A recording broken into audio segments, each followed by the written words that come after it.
Bonjour à tous et bienvenue sur boursicoté.com pour cette nouvelle analyse technique Forex, matières premières et crypto-monnaie avec une cassure de la zone des 1,0780. On l'annonce depuis un petit moment. Je vous avais indiqué que l'éventuelle rupture de cette zone qui avait été attaquée à de multiples reprises pouvait donner une forte hausse de volatilité. Bon, c'est pas une forte hausse, mais en tout cas on confirme avec une accélération et donc un objectif qui se situe désormais sur cette zone des 1,0670. Alors si on élargit un petit peu la vue, voilà, on était ici dans une dynamique qui était haussière où chaque zone de support ici donnait lieu à une montée, une nouvelle résistance. On revenait sur un support un peu supérieur et puis une nouvelle résistance et on revenait ici sur cette zone de support. Sauf que là, on devrait revenir ici sur la zone des 1,0670 qui est donc le support que nous avions ici. Et donc on est sur un signal de neutralisation. Par contre, la rupture de cette zone des 1,0670 par inversion de la loi de Dow, eh bien, nous donnerait un signal baissier. Donc c'est ce qu'il va falloir observer ces prochains jours. D'un point de vue court terme, nous étions déjà dans une dynamique baissière, je l'avais souligné, nombreux contacts ici sur la bande de Bollinger inférieure, une moyenne mobile 20 exponentielle qui agit comme résistance, nouveau plus bas significatif suite à rupture ici d'une zone de support majeure. C'est clairement tous les marqueurs qui sont présents sur cette tendance avec donc une baisse qui pourrait se poursuivre avec notamment une invalidation de la poursuite de cette dynamique seulement en cas de rupture haussière de la zone des 1,0925.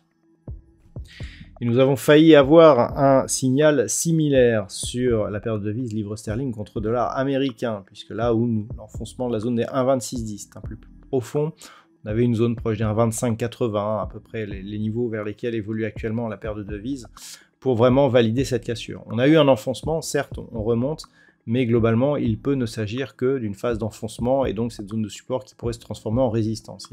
C'est ce qu'il faudra donc surveiller demain. On confirme donc l'établissement d'une dynamique baissière. Là, on est un peu plus sur un retournement global puisque cette zone de point bas ici faisait figure d'invalidation de la poursuite du mouvement haussier puisque nous avions ici rebondir sur cette zone de support, avoir un nouveau plus haut significatif, zone qui était précédemment résistance. Donc c'était une belle tendance haussière que nous avions. On est en train d'invalider la poursuite de cette dynamique. Il est vrai que nous étions déjà là aussi en tendance baissière avec là aussi des contacts sur la moyenne mobile 20 exponentielle et des contacts sur la bande de Bollinger inférieure. Donc nous avons une accélération, une configuration qui n'est pas survendue. On pourrait très bien continuer sur ce biais pour aller chercher donc la nouvelle zone de support qui se situe à 1,24 avec un niveau d'invalidation au-delà des 1,2750. Au niveau de l'or, nous sommes là aussi dans une dynamique qui reste baissière. Hier, j'attirais votre attention sur la possibilité d'un retournement sous cette zone des 1957 avec ces ombres hautes ici qui apparaissaient. Et bien voilà, on en a la confirmation aujourd'hui. Donc on a encore malgré tout un petit espoir puisque lorsque l'on observe, on a contact sur la bolle supérieure, retour sur la moyenne mobile 20 exponentielle.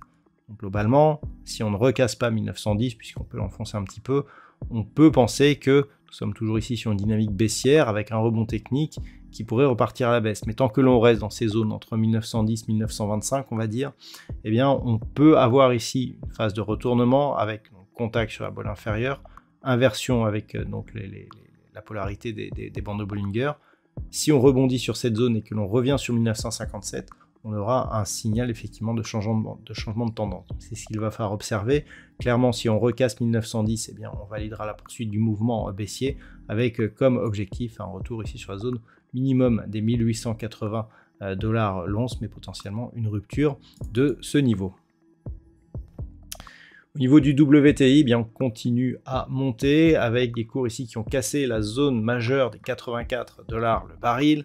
Cette zone qui était ici une résistance par rapport à toute cette zone de range que nous avions depuis la fin de l'année dernière.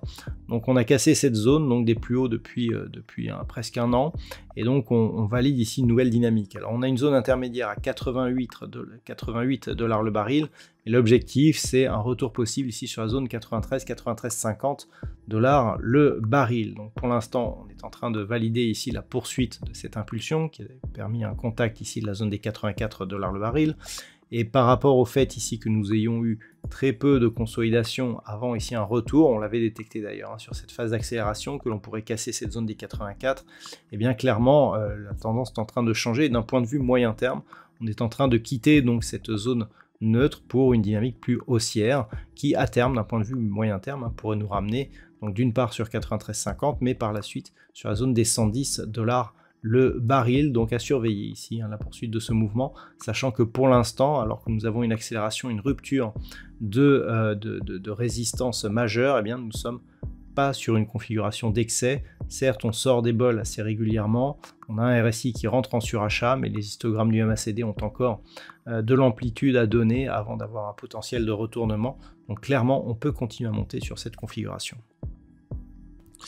Puis enfin sur le Bitcoin, eh bien on est toujours ici sur cette configuration avec donc une cassure de la zone des 29 000 $ pour un Bitcoin et donc une stabilisation autour des 26 000.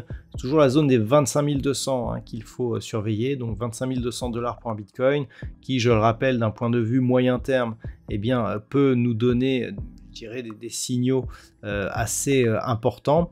Donc clairement, on va observer là ce qui se passe au niveau du contact, puisque si on cassait vraiment ce niveau, eh bien on pourrait repartir ici dans un ancien range qui nous permettait d'évoluer entre grossièrement 20 000 et 25 200. Donc à surveiller. Par contre, si les cours repartent à la hausse, ce n'est qu'au-delà des 29 000 $ pour un Bitcoin que l'on sortirait de cette zone d'alerte. Voilà donc ce que l'on peut dire sur l'analyse technique de ces principaux actifs de marché, Forex, matières premières et crypto-monnaies.